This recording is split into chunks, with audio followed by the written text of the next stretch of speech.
비수도권 지역의 희생자들도 조금 늦게나마 가족들의 품에 돌아갔습니다. 곳곳에 설치된 합동분향소에는 시민들의 발길이 이어졌습니다. 김민성 기자가 보도합니다.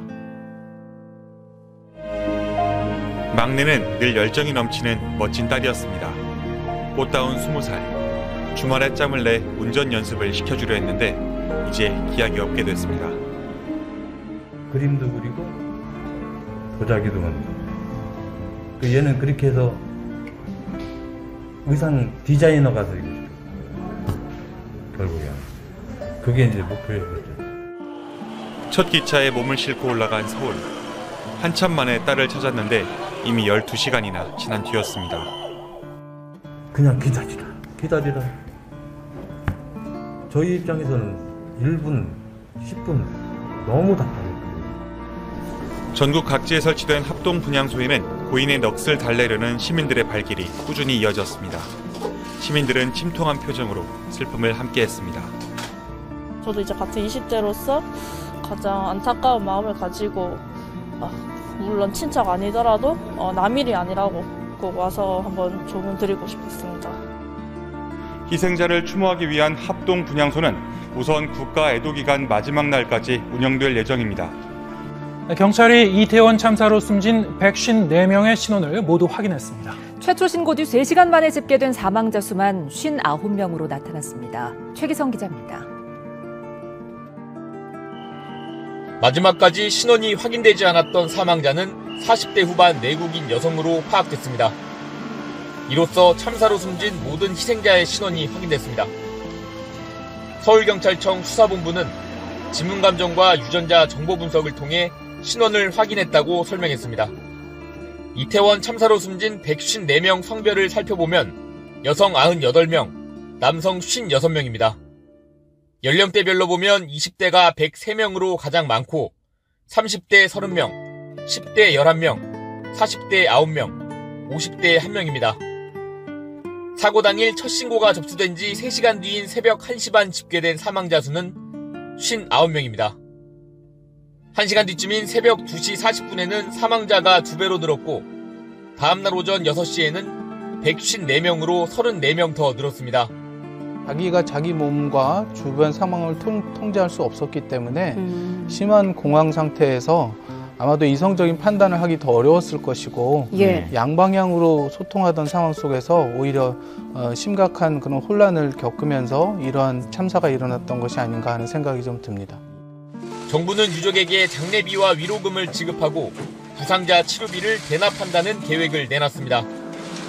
먼저 사망자 장례비는 실비로 지원하되 최대 1,500만 원까지 지급하고 이송 비용도 지원합니다. 부상자에 대해서는 건강보험 재정으로 실치료비를 우선 대납하고 정부는 전국 17개 시도에 합동 분향소를 설치해 11월 5일까지 조문 계획을 받을 예정입니다.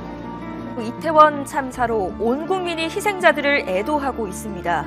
그런데 더불어민주당 서영석 의원이 당원들과 대규모 술자리를 가진 것으로 파악이 됐습니다. 논란이 커지자 서 의원은 사려 깊지 못했다며 사과했고 이재명 대표는 윤리감찰단에 감찰을 지시했습니다. 조승호 기자의 보도입니다. 수십 명이 둘러앉은 음식점 테이블 위에 술병 여러 개가 놓여 있습니다. 사람들 사이 일어나서 인사말을 건네는 사람, 민주당 경기도당 수석부위원장인 서영석 의원입니다. 이태원 참사 이튿날 경기도 파주시에 있는 저수지에서 지역위원회 당원교육 워크숍을 진행했습니다. 시도 의원들과 당원들 수십 명이 참석했습니다. 족구와 심폐소생술 CPR 교육, 이어 대규모 술자리로 이어진 겁니다. 정부가 다음 달 5일까지 희생자들을 추모하는 국가 애도기간으로 지정한 데다 박홍근 원내대표도 동료 의원들에게 불필요한 활동이나 모임을 자제하고 특히 음주나 취미 활동을 중단해달라고 요청한 직후였습니다.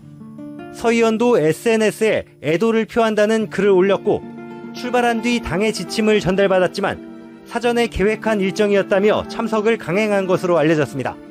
논란이 커지자 서 의원은 SNS를 통해 사려 깊지 못한 행사 진행으로 국민 눈높이에 미치지 못했고 반성하고 자숙하겠다며 사과글을 올렸습니다. 이재명 대표도 당 윤리감찰단에 서 의원에 대한 감찰을 시작하라고 지시했습니다. 조사를 지시한 것 자체가 저희 당의 입장이라고 생각하고요. 저를 비롯해서 많은 민주당의 많은 분들이 적절하지 않은 행동이다라고 생각할 것입니다. 앞서 남영희 민주연구원 부원장도 이태원 참사 원인이 용산 대통령실 이전 때문이라고 주장하는 SNS 글을 올렸다가 국가적 재난 상황을 정쟁화한다는 지적에 삭제하기도 했습니다. 여야 정치권 모두 금주령을 내리고 언행에 주의해달라고 거듭 당부하고 있지만 일부 정치인의 일탈은 참사 희생자들을 추모하는 엄숙한 분위기에 찬물을 끼얹고 있습니다. 이태원 상인들은 참사가 일어나기 전에 경찰에 현장 통제 지원을 요청했고 경찰도 이를 약속했다고 YTN 취재진에게 밝혔습니다. 그런데 어떤 이유에선지 약속이 지켜지지 않았다는 건데요. 코로나19 이전에는 경찰 통제선을 설치했는데 이번에는 없었다며 아쉬움을 나타냈습니다. 이준엽 기자입니다. 참사가 일어난 이태원 해밀턴 호텔 인근에서 40년 넘게 양복점을 운영한 나용순 씨. 해마다 헬로윈 행사를 지켜봤지만 이번 인파는 처음 보는 수준만큼 많아 보였습니다. 오죽하면 오겠다던 손주들도 말렸습니다. 없었고 이번이 처음이었어요. 우리 둘이 이렇게 여기서 영업한 지가 오래돼요. 뭐 한 40년씩 다 되니까. 그런데 참사가 일어나기 전에도 나 씨는 현장을 통제하는 인원이 너무 적어서 의아하게 생각했습니다. 코로나19 이전에는 현장 통제선을 설치했는데 올해는 경찰 대신 자원봉사자 몇 명만 보였다는 겁니다. 경찰은 안 나왔어요. 예년엔 펜스도 쳤어요, 앞에. 근데 이번에는 안 쳤고 경찰도 안 나왔어요. 다른 상인도 YTN 취재진과의 통화에서 참사 때 통제 인력이 없었던 점을 지적했습니다. 헬로윈 데이를 앞두고 용산경찰서 주관으로 경찰과 상인들이 간담회를 열었는데 간담회 당시만 해도 경찰은 기동대 등을 투입해 현장 통제를 지원하겠다고 약속했지만 웬일인지 약속이 지켜지지 않았다는 주장입니다. 참사 2주 전에 이태원에서 열린 지구촌 축제와 비교하는 상인도 있었습니다. 당시에도 인파가 몰려 골목에 사람이 가득 들어찰 정도였지만 차도를 막고 일방 통행을 설정해 문제가 없었다고 지적한 겁니다. 당장 제일 비교가 되는 건 지구촌 축제. 그때는 이제 주최 측에서 온 것인지 경찰인지는 모르겠지만 통제가 잘 되었는데 사고 당일에는 통제가 전혀 안 됐었습니다. 참사가 일어난 행사는 주체 없는 행사라지만 도움 요청이 없었던 것이 아니고 이전에 치러진 다른 행사와 비교되면서 경찰 대비가 적절했는지 아쉬워하는 목소리가 나오고 있습니다. 많은 인파가 몰릴 것을 예상했음에도 대처하지 못한 정부와 지자체에 책임을 물어야 한다는 비판도 커지고 있습니다. 무엇보다 중대재해처벌법상 중대시민재해로 볼 수 있는지도 관심인데 일단 법조계에선 적용이 쉽지 않을 거란 전망이 많습니다. 최민기 기자입니다. 무려 300명 넘는 사상자를 낸 이태원 참사 이후 사고 원인 규명과 책임 소재를 가려야 한다는 목소리는 계속 커지고 있습니다. 특히 10만 명에 달하는 인파가 몰릴 것을 예상했으면서도 제대로 된 대책을 마련하지 않았다는 비판이 정부와 지자체에 쏟아졌습니다.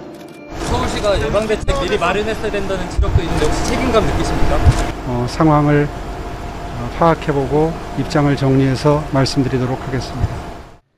형사적 책임까지 물어야 한다는 주장으로 이어지자 법무부와 검찰은 업무상 과실 여부와 함께 중대재해처벌법상 중대시민재해 적용도 가능한지 실무선에서 내부 검토에 들어간 것으로 전해졌습니다. 중대시민재해는 공중이용시설이나 공중교통수단에서 사망자가 발생한 경우 사업주나 경영 책임자에게 책임을 물어 최대 1년 이상의 징역 또는 10억 원 이하의 벌금형에 처할 수 있도록 한 것이 주요 내용입니다. 하지만 법조계에선 이번 이태원 참사에 중대시민재해를 적용하기는 쉽지 않을 것으로 보고 있습니다. 이번 헬로윈 축제는 민간의 자발적 참여로 이루어진 행사로 콘서트나 스포츠 경기처럼 주최하거나 관리한 명확한 주체가 없는 데다 사고가 발생한 일반 도로가 교량이나 터널과 같은 공중이용시설이나 공중교통수단 범주로 보기도 어려워 중대시민재해 관련 규정을 적용하기 쉽지 않다는 견해가 많습니다. 교량과 터널만 포함되어 있습니다. 죄형 법정주의상 이 도로와 터널이 아닌 일반 도로까지 확대할 수 없다는 거죠. 모든 도로를 포괄한다면 도로상에서 한 명 이상의 사고가 발생하는 경우는 상시적으로 벌어진다라고 볼 수 있는데 그러면 범위를 한정할 수 없고 무한히 확대될 수 있는 가능성도 있거든요. 다만 업무상 과실치사상 혐의 적용은 가능할 수도 있다는 의견도 있습니다. 물론 실제 처벌까지 이어지기 위해선 넘어야 할 산이 높습니다. 책임 소재부터 가린 뒤 이번 참사가 예견된 사고였는지, 그에 따른 보고와 조처가 적절했는지 등을 명확히 따져봐야 합니다. 형사 처벌 여부와 별개로 민사소송도 줄을 이을 전망입니다. 정부와 지자체가 사실상 참사를 방관했다는 비판 속에 희생자 유족과 부상자들의 줄소송이 예상됩니다.